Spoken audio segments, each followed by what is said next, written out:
पतियों का है, बिजनेस हाउसेज हैं या अधिकारी वर्ग है। तो ये मेरे मन में विचार आया था कि शिक्षक जो है वो इतना महान व्यक्तित्व होता है, सबको वो बनाता है, लेकिन आज भारत जैसे देश में उसकी इज्जत नहीं। तो ये संस्था हमने बड़े मेहनत से खड़ी करी है।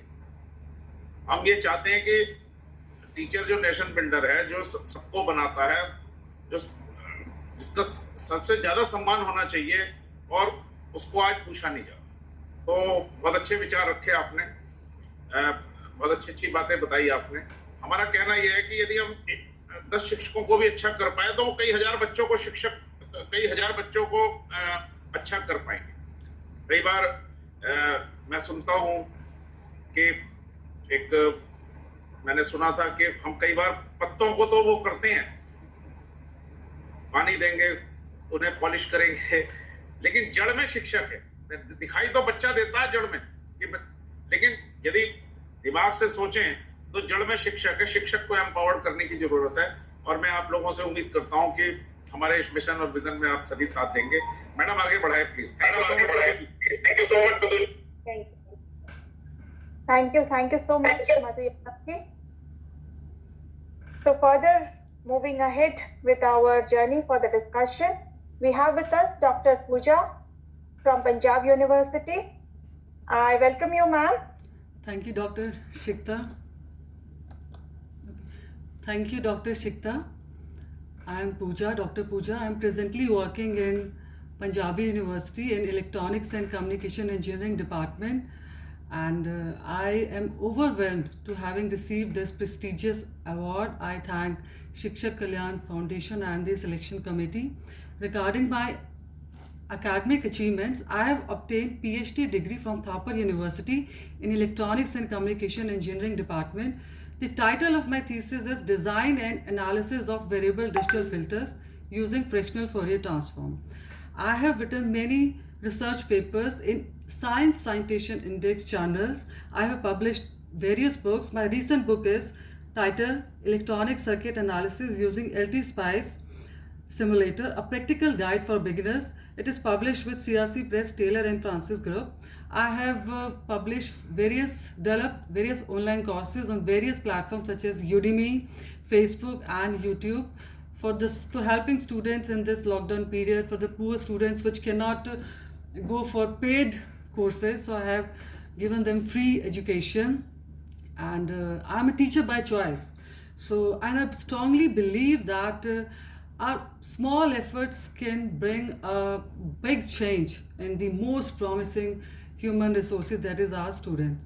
So regarding NEP policy, new education policy, I think it's a teamwork, it's not an individual work. So we need help of our organization. We should be given proper guidance from our organization to associate our students with industry. Like what I can do is I can take my students to various industries if my organization permit me, and I can make them aware of their specific needs. I can do one-to-one matching of my students' skills with the industry needs.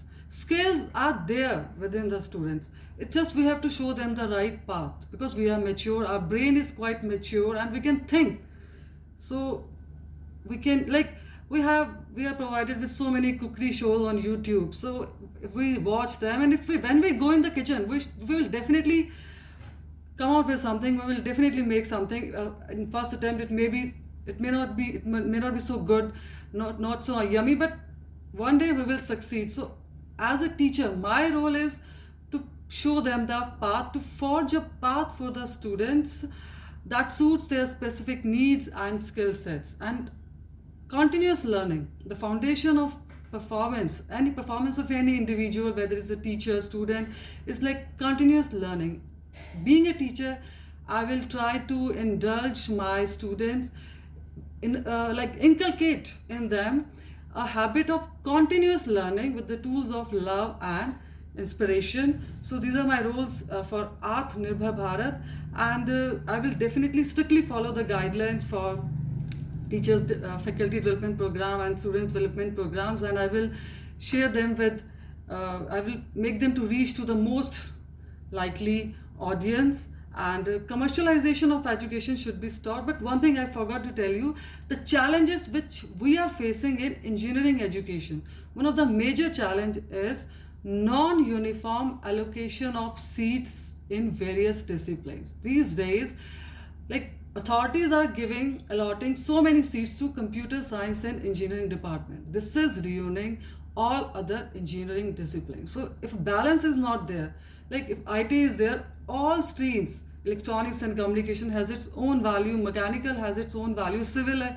So how do people, like, if we are not giving importance to civil engineering, how can we construct this our nation? How can and electronics, how can we build technology, improve technology? So it's not all about IT. And another problem is in engineering education is we do not provide them wholesome learning environment. We need to make them learn the life values. We need to make them learn how to be humble, compassionate, and cooperate with your peers, how to be proactive and inquisitive. Like, there are so many cases which come across, like students are not behaving well with girls. They are like whistling when they enter in the class. Sometimes they misbehave with teachers also. So we need to this wholesome learning environment to be incorporated in higher education and engineering education system also. So I would like to conclude with the Albert Einstein saying that education is what remains even after we forgot what we have learned. So thank you so much. Thank you so much, Jagdish sir, for giving me this opportunity. And thank you so much, Dr. Shikta ma'am. Thank you so much, Dr. Pooja. Thank you, ma'am. Indeed, yes, what you stated was holistic education is not only degree-based literacy, it is something more than that. Yes. We talk about infusion and the usage and integration of frontier technology, maybe related to robotics, AI, or ML, which is encouraging and which is encouraged to make our youth ready to face the newly emerging global challenges. And as Indians, we need not to only recognize but also go for the disruptive technology as a part of our life, infusion and the usage and integration of frontier technology, maybe related to robotics, AI, or ML, which is encouraging and which is encouraged to make our youth ready to face the newly emerging global challenges. And as Indians, we need not to only recognize but also degree-based for the disruptive technology. So please mute your life, infusion and the usage and integration of frontier technology, maybe related to robotics, AI, or ML, which is encouraging and which is encouraged to make our youth ready to face the newly emerging global challenges. And as Indians, we need not to only recognize but also degree-based for the next proceeding further. We have with us Dr. Mahalakshmi Mohan,